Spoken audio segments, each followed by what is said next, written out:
नमस्कार दोस्तों, स्वागत है आपका अपने ऑनलाइन लर्निंग परिवार TWD में। लोग सफलता सीरीज कर रहे हैं। इसमें आज जो विज्ञान है इसका चैप्टर 12 इसके क्वेश्चन आंसर डिस्कस करते हैं। आप लोग क्लास को लाइक कर दें, शेयर कर दें और चैनल को सब्सक्राइब करके बेल आइकन दबा दें। PDF के लिए आप लोग टेलीग्राम ग्रुप ज्वाइन कर लें, जिसका लिंक आपको कमेंट बॉक्स में मिल जाएगा। क्वेश्चन आंसर देखते हैं।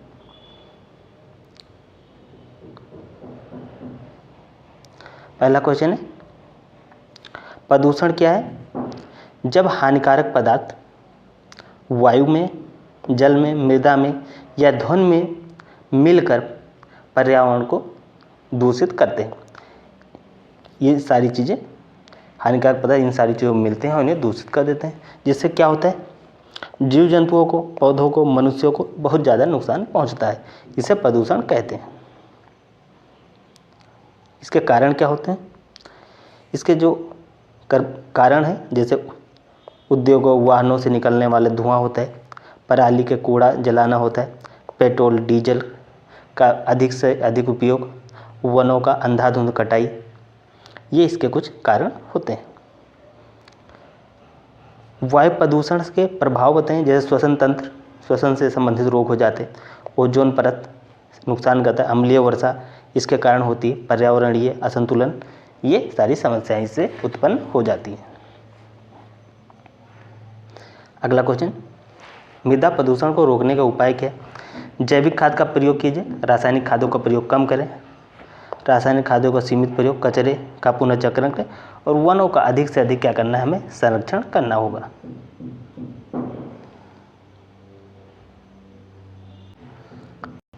ध्वनि प्रदूषण किसे कहते हैं? जब ध्वनि का स्तर 85 डेसिबल से अधिक हो जाता है और मानव, पशु पर्यावरण पर नकारात्मक प्रभाव डालता है, तो उसे ध्वनि प्रदूषण कहते हैं। पर्यावरण प्रदूषण से क्या तात्पर्य? रोकने का उपाय बताना है।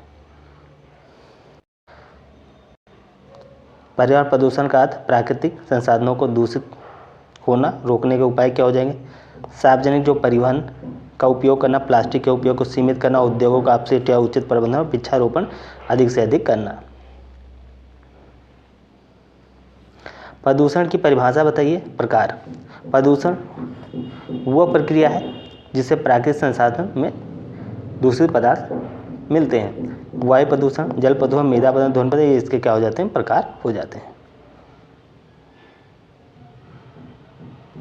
वायु प्रदूषण क्या है? इसमें होने वाली हानियाँ बतानी है।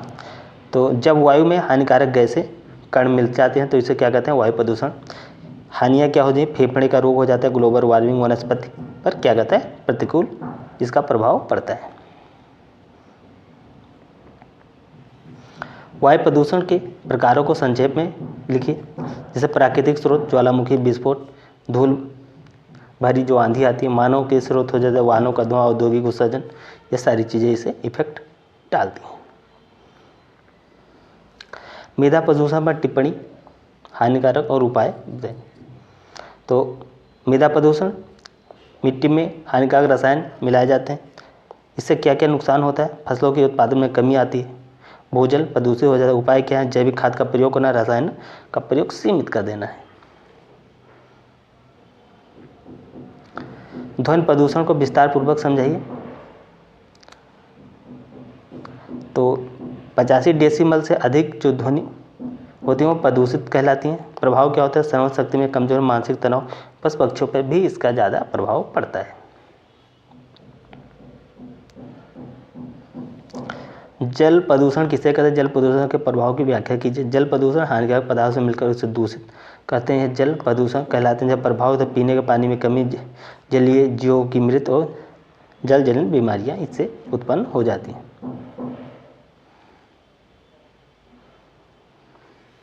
आपदा प्रबंधन से आप क्या समझते हैं? आपदा प्रबंधन वो प्रक्रिया है जिसमें आपदाओं के प्रभाव को कम करने के लिए और प्रभावित लोगों को राहत पहुंचाने की योजनाएं बनाई जाती हैं। बाढ़ से होने वाले प्रभाव को नियंत्रित करने के उपाय बताइए। तो तटबंध का निर्माण करना, जल निकासी प्रणाली में सुधार करना, वनों का संरक्षण करना। भूकंप से क्या तात्पर्य? पृथ्वी की सतह अचानक कंपन जो टेक्टोनिक प्लेटों की गतिविधियों के कारण होता है, इसे भूकंप कहते हैं। ज्वालामुखी से क्या तात्पर्य? इनके प्रकार। ज्वालामुखी वो घटना है जिसमें पृथ्वी के अंदर से लावा आता है और गैसें बाहर निकलती हैं। प्रकार क्या हो जाएंगे, एक हो जाएगा आपका सक्रिय ज्वालामुखी, सुप्त ज्वालामुखी और विलुप्त ज्वालामुखी। कारण क्या होता है, टेक्टोनिक प्लेटों में की हलचल होती है, तो उसके कारण ये होता है। तूफान क्या है समझाइए। तेज गति की हवाओं और भारी बारिश के साथ आने वाली प्राकृतिक आपदा तूफान होता है। सूखे को नियंत्रित करने के उपाय, जल संचयन, सूखा प्रतिरोधी फसलों का उपयोग, जल अनुकूल खेती, ये सारी चीज़ें क्या होती हैं, नियंत्रित करने के उपाय हो जाते हैं। बाढ़ के कारण को संक्षेप में समझें। भारी बारिश, जल निकासी की कमी, वनों की कटाई, ये इसके मुख्य कारण हो जाते हैं। अगला, आपदा प्रबंधन से क्या समझते हैं। आपदा प्रबंधन प्राकृतिक मानव की घटनाएं जो जान माल को नुकसान करती है। प्रबंधन, चेतावनी, राहत या कार्य पुनर्वास। आपदा को कैसे कम किया जाए, उसके से आपदा आने से पहले जो तैयारियां की जाती है, ये सारी चीज़ें आपदा प्रबंधन के अंतर्गत आ जाती हैं। बाढ़ किसे कहते हैं, बाढ़ के प्रकार बताइए। जब नदियों का स्तर बढ़ जाता है, जल भूमि पर फैल जाता है, इसे बाढ़ कहते हैं। जैसे नदी की बाढ़ हो जाए, तटीय बाढ़ हो जाए और बादल का फटना, ये भी कारण हो जाते हैं।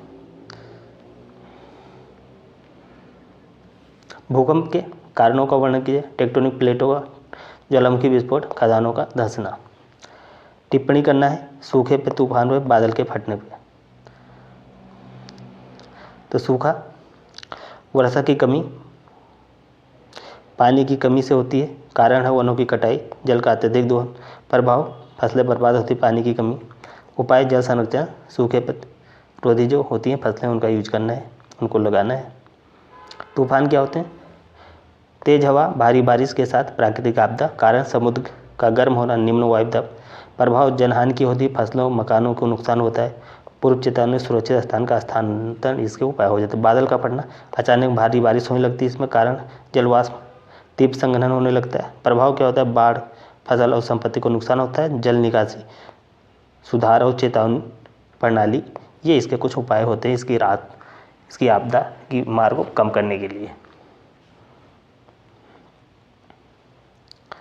तो क्लास को आप लोग लाइक करें, शेयर करें और चैनल को सब्सक्राइब करके बेल आइकन दबा दें। पीडीएफ के लिए आप लोग टेलीग्राम ग्रुप ज्वाइन कर लें, जिसका लिंक आपको कमेंट बॉक्स में मिल जाएगा। तो इस क्लास में इतना ही। जय हिंद, जय भारत।